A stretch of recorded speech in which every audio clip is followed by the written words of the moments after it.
आज हम डिस्कस करेंगे फीमेल्स में इनफर्टिलिटी होने के कॉमन 5 कारण कौन से हैं। ऐसे तो यदि हम देखने जाएं तो कई सारे कारण होते हैं जो फीमेल्स में इनफर्टिलिटी कर सकते हैं, पर कॉमनेस्ट 5 कारणों के बारे में आज हम यहाँ बात कर रहे हैं। सबसे ज़्यादा कॉमनली आज जो हम देख रहे हैं that is PCOS, polycystic ovary syndrome. Polycystic ovary syndrome, जिसे कई पेशेंट्स पॉलीसिस्टिक ओवरी डिसीज भी कहते हैं, कॉमनेस्ट कारण बन चुका है इनफर्टिलिटी होने का पेशेंट्स में। इनफर्टिलिटी ओपीडी में नियरली 50% पेशेंट्स पीसीओएस से ग्रसित पाए जाते हैं। कारण क्या होता है? पीसीओएस पेशेंट में कॉमनेस्ट रीजन होता है ओव्यूलेशन टाइम पे ना होना और उसके साथ साथ अंडे की क्वालिटी बेहतर ना होना, जिस वजह से वो फर्टिलाइज होकर के बेबी नहीं बना पाता। ये कॉमनेस्ट कारण होता है पीसीओएस वुमेन में इनफर्टिलिटी होने का। सेकेंड कॉमन रीजन जो हमें देखने मिलता है दैट इज लो एएमएच के केसेस। लो एएमएच टर्म थोड़ा ट्रिकी और साइंटिफिक लगेगा, बट इसे कॉमनली ऐसे ही जाना जाता है। लो एएमएच का मतलब होता है शरीर में अंडे के नंबर, या मोर प्रिसाइजली कहें तो बीज के नंबरों का कम होना। यदि बेसिक बीज के नंबर या अंडे के नंबर ही फीमेल के बॉडी में कम होंगे तो ये भी इनफर्टिलिटी करता है, क्योंकि हमें ये पता है, ज़्यादातर हमने इस पर भी एक वीडियो बनाया हुआ है कि फीमेल में जो एग के नंबर होते हैं वो फिक्स्ड होते हैं। नए एग या नए बीज पैदा नहीं किए जा सकते हैं। जब गर्ल चाइल्ड बॉर्न होती है उसके बॉडी में जो फिक्स नंबर ऑफ एग्स होते हैं वही वक्त के साथ हर महीने कुछ एग्स मेच्योर होते हैं, रिलीज होते हैं। जब उन एग्स के नंबर कम होने लगते हैं तो धीरे धीरे फीमेल अपने मेंस्ट्रुअल रिप्रोडक्टिव पीरियड के एंड पर आ जाती है।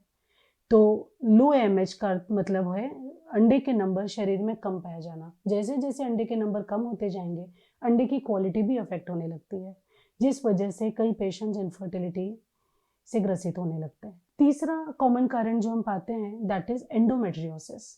एंडोमेट्रियोसिस डिसीज को कई पेशेंट्स चॉकलेट सिस्ट के नाम से भी जानते हैं। चॉकलेट सिस्ट इसलिए क्योंकि एंडोमेट्रियोसिस में अंडेदानियों में गांठ पाई जाती है।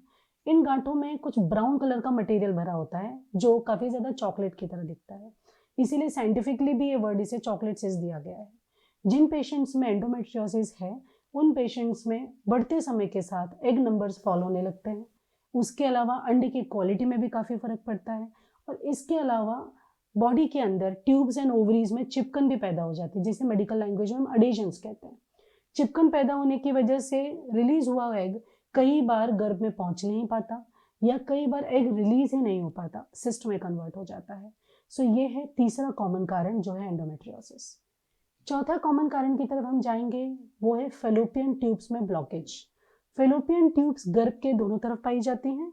गर्भ के दोनों दो फेलोपियन ट्यूब्स होंगी और उनकी लेटरली 2 अंडेदानियां होती हैं।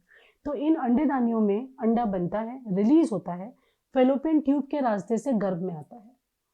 तो यदि फेलोपियन ट्यूब्स में किसी कारण से ब्लॉकेज है तो अंडेदानी से रिलीज हुआ अंडा गर्भ के अंदर नहीं आ पाएगा। तब कपल कितना ही प्लान करें, रिलेशन रखने पर स्पर्म्स जो है वेजाइना में डिपॉजिट होते हैं, वहां से होकर के गर्भ में आते हैं। अंडेदानी से अंडा रिलीज होने के बाद ट्यूब से ट्रैवल करके गर्भ में आएगा।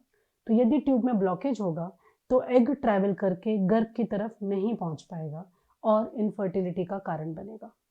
So this is fourth important reason which can lead to infertility in females. Fifth important reason is related to uterus.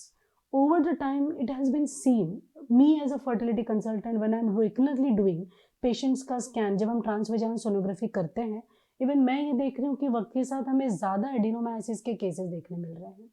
Adenomyosis एक ऐसी कंडीशन है जो बहुत ज़्यादा मिमिक करती है एंडोमेट्रियोसिस को, जो मैंने अभी आपको 3rd नंबर के कॉज पे बताया।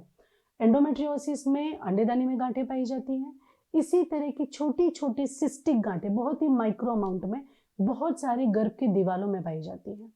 तो यदि गर्भ की दीवारों में वैसा ही कोई ब्राउनिश स्मॉल सिस्टिक मटेरियल जमा हो, जिसे अडीनोमायोसिस कहते हैं, ये भी गर्भ की बच्चा पकड़ने की क्षमता को अफेक्ट करता है और इनफर्टिलिटी का कारण बनता है।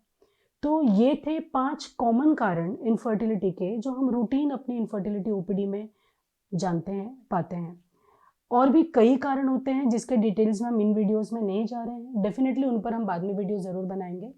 सो जो 5 बातें मैंने आज आपको बताई, उससे रिलेटेड यदि आपको कोई डाउट है तो आप कमेंट सेक्शन में ज़रूर से कमेंट करें। I will be very very happy to reply you and see you all in the next video. Till then take care and bye bye.